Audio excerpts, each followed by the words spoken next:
Bonjour, je m'appelle Lisa Cossin-Battaglia, je suis jet skieuse, 3 fois vice-championne de la Coupe du Monde, 2e au World Ranking. À côté de ça, je fais un peu de voile.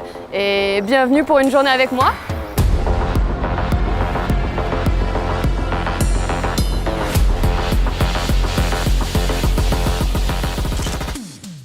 Bonjour, je m'appelle Michel Thor, je suis membre du Rocket Jet Club depuis 1993. Je suis aujourd'hui l'entraîneur de Lisa Cossin-Battaglia en jet ski à bras.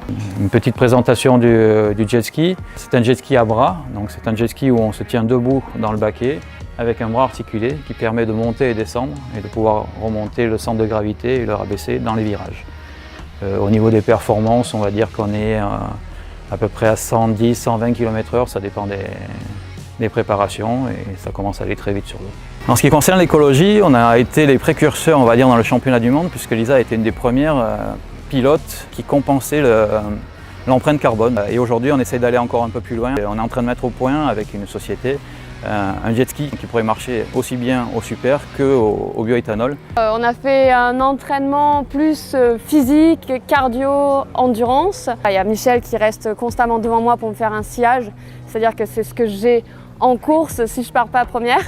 Là, forcément, j'ai toujours le sillage d'une ou 20 personnes. Donc ça, c'est vrai que c'est très important de travailler avec ce sillage qui est glissant. Donc chaque virage, en fait, il faut bien mettre le jet sur la tranche, sinon le jet il part direct, il fait un demi-tour.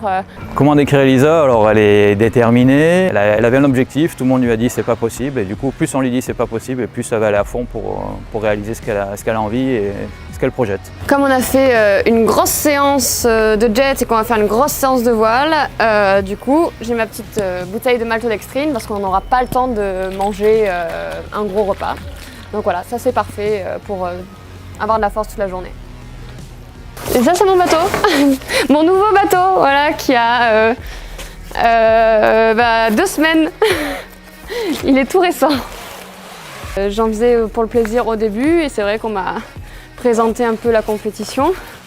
Et évidemment, je suis une compétitrice dans l'âme, donc défi relevé. Et puis maintenant, je suis addict à la compétition, de voile, aux régates.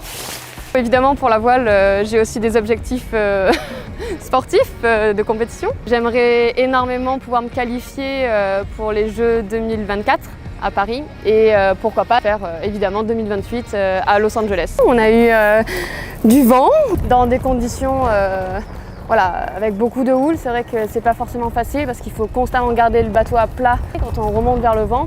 Et donc c'est vrai que le bateau a tendance à toujours bouger et au moment du virement, faut faire bien basculer pour pouvoir virer. Donc c'était assez sympa. J'étais pas si sportive que ça avant, mais là en fait c'était obligé d'avoir une prépa physique si tu veux pouvoir performer dans le sport à haut niveau. Donc là maintenant c'est rentré dans le quotidien.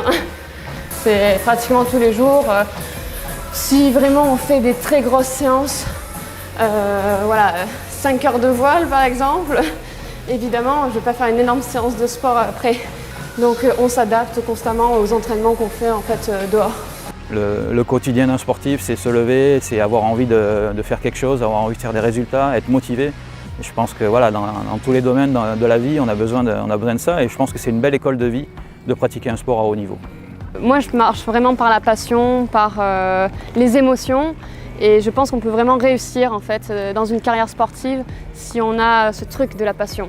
Donc si un enfant, un jeune a cet amour pour le sport, moi je lui dis mais vas-y, fonce, essaie, parce que c'est ça ton moteur en fait qui te fera avancer. Même si tu es peut-être médiocre, et à la fin il y en a peut-être qui vont se lasser, qui aimeront pas forcément leur sport.